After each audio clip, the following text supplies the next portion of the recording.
Bonjour, bienvenue sur une nouvelle vidéo. Alors ce sera la 4e vidéo, toujours sur le chapitre 3.1, 3.2, corps pur et mélange.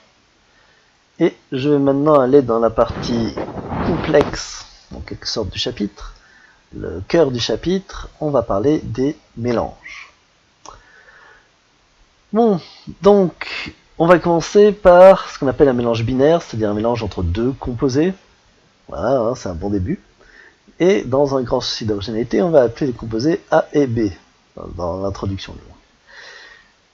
On va ensuite définir ce qu'on appelle la fraction molaire de A, c'est-à-dire la proportion de A dans ce mélange. Donc ça c'est la formule chimique. Et ici ça veut dire que s'il n'y a quasiment pas de A dans le mélange, le chiffre X est très petit. Et s'il y a beaucoup de A, le chiffre est grand, petit et grand allant de 0 à 1. Donc 0, proche de 0, peu de A, proche de 1, beaucoup de A. Si on est à 0,5, il y a autant de A que de B. Si on est à 0, il n'y a que du A. Si on est à 1, il n'y a que du B. Si on est à, je sais pas moi, 0,2, ça veut dire qu'il y a 1 cinquième de A et 4 cinquièmes de B. Bon, on peut aussi faire les fractions en masse plutôt qu'en nombre de moles.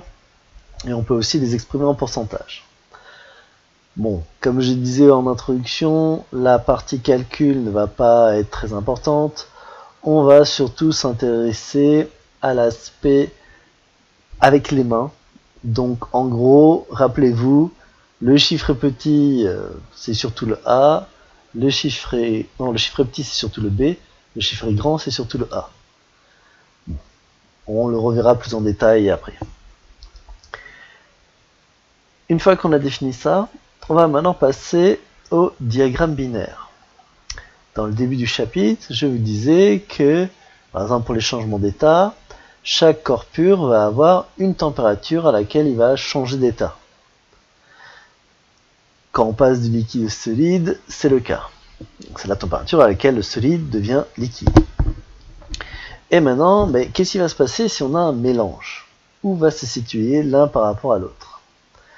Donc on va commencer par un premier exemple qui est ce schéma là en bas à droite, où on a ici deux composés A et B qui sont totalement miscibles, c'est-à-dire qu'ils se mélangent parfaitement à l'état solide et à l'état liquide. Donc on est à une pression fixée, 1 bar, la pression atmosphérique. Donc en céramique, c'est une très bonne approximation parce que dans votre four, vous êtes à la pression atmosphérique. C'est toujours la même pression tout le temps, donc pression fixée. Alors pour information, hein, c'est comme si on revenait sur ce schéma là ici et on traçait une droite horizontale, donc une pression fixée, et il y a juste la température qui change. Maintenant, au lieu d'avoir un corps simple, on a un mélange. Donc sur la gauche, ici on a de l'albite pur, donc c'est un mélange entre l'albite et l'anorthite de solide. Oui, voilà, ici c'est leur formule chimique. Donc c'est deux argiles formées de silice et d'alumine, un avec du sodium, l'autre avec du calcium. Donc, miscible à l'état liquide et gazeux, ça veut dire qu'il soit liquide ou gazeux, il se mélange parfaitement dans toutes les proportions.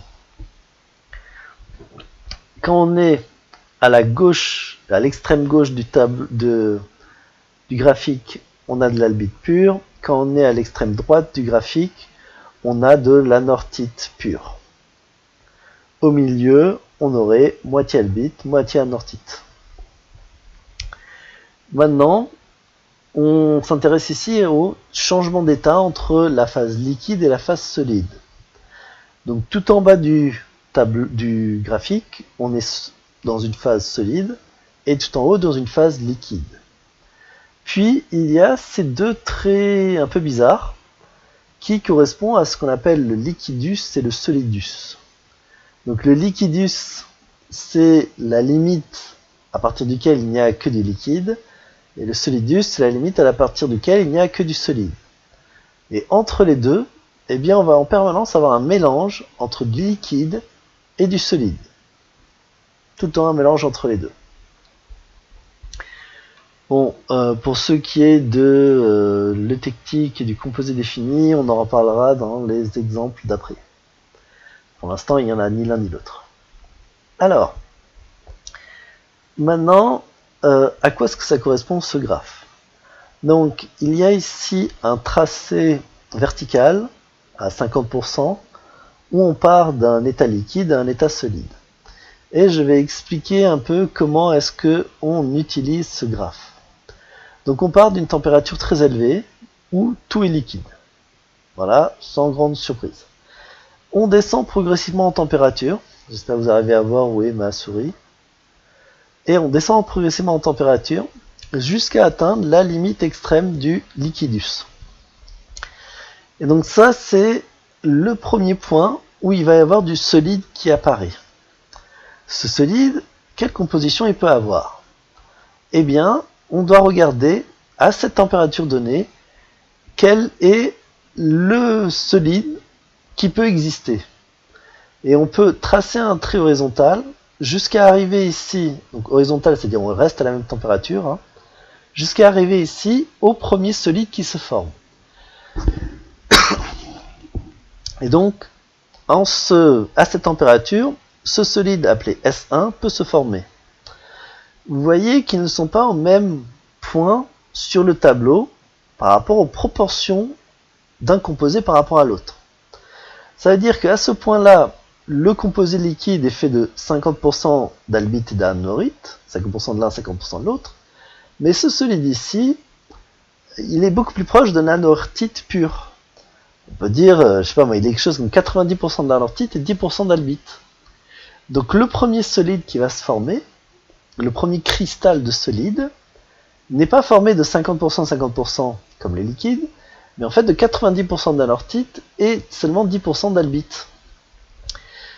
Et donc, comme il y a beaucoup plus d'anortite dans le solide, eh bien, ce solide va appauvrir, la formation de ce solide va appauvrir progressivement le liquide en anortite.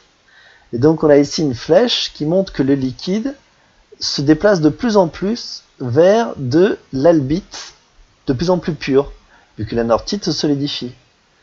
Et au fur et à mesure que ça se déplace, eh bien, on descend, il faut une température plus basse pour que le solide se forme, et ce solide formé, il a de plus en plus de proportions d'albite, jusqu'à arriver à la limite où notre solide qui se forme, voilà, il va être, alors en fait ça descend jusqu'en bas, et à la fin en fait le liquide contient quasiment plus que de l'albite, et le solide qui se forme va aussi contenir plus que de l'albite, jusqu'à dépasser le point ici, où on retourne sur un solide maintenant, qui dans les grandes lignes est fait de 50% de albite, 50% d'anortite, mais dans les faits, il est fait en fait de cristaux qui initialement contiennent beaucoup d'anortite, et au fur et à mesure, il va s'appauvrir en anortite, jusqu'à arriver à de l'albite pure pour le liquide qui restait, pour la matière qui restait. Bon, j'ai dû dire beaucoup de choses ici. Je ne sais pas si tout le monde a compris. N'hésitez pas à repasser la vidéo pour essayer de comprendre un peu mieux. Mais ce qu'il y a à retenir dans les grandes lignes, c'est que oui, si on a un liquide qui est 50% de l'un et de l'autre et qui se solidifie, en moyenne il va former 50% de l'un et de l'autre en solide, mais ça ne veut pas dire que tous les cristaux formés sont égaux. Vous avez peut-être entendu parler de ce même genre de phénomène avec les volcans par exemple, où on a peut-être, vous avez peut-être entendu parler que les volcans en refroidissant vont former différents types de roches. Toutes les roches ne sont pas les mêmes formées en refroidissant. Donc c'est un phénomène similaire. Les premières roches formées sont celles qui solidifient à la plus haute température, et au fur et à mesure, le liquide change de composition, le magma change de composition, pour former des solides différents les uns des autres, avec le temps qui avance et la température qui baisse. Là, c'est la même chose. Le premier solide qui se forme est ici à peu près à une température de, 1500, 1400, 1500, 1450. Et il est très riche en anortite.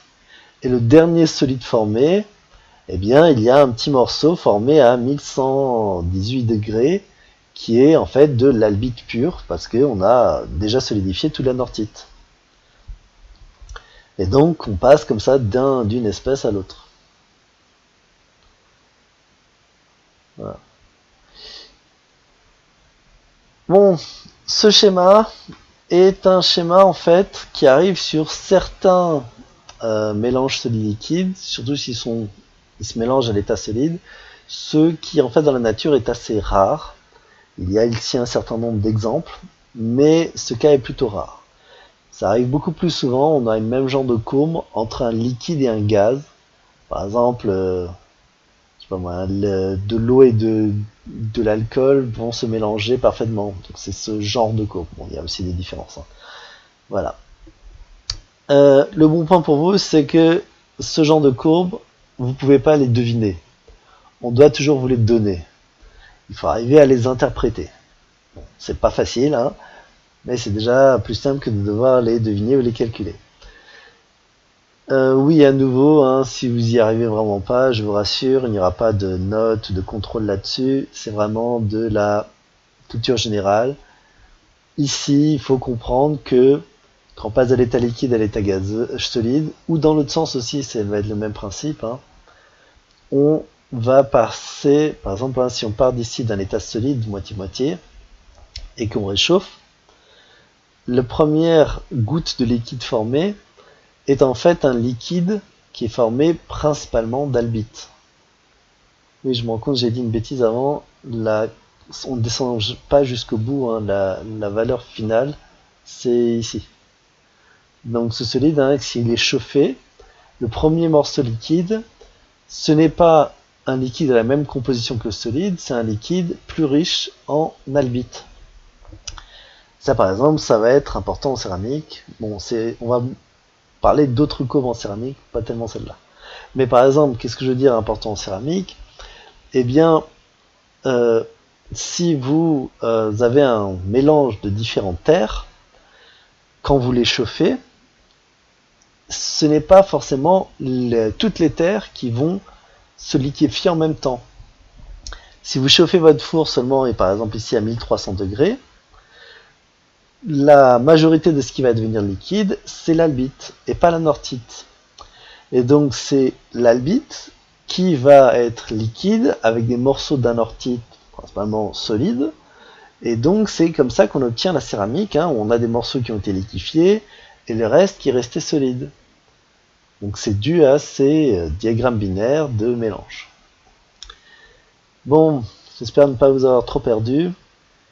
Et je vais m'arrêter là pour cette vidéo et on se retrouve bientôt pour la prochaine.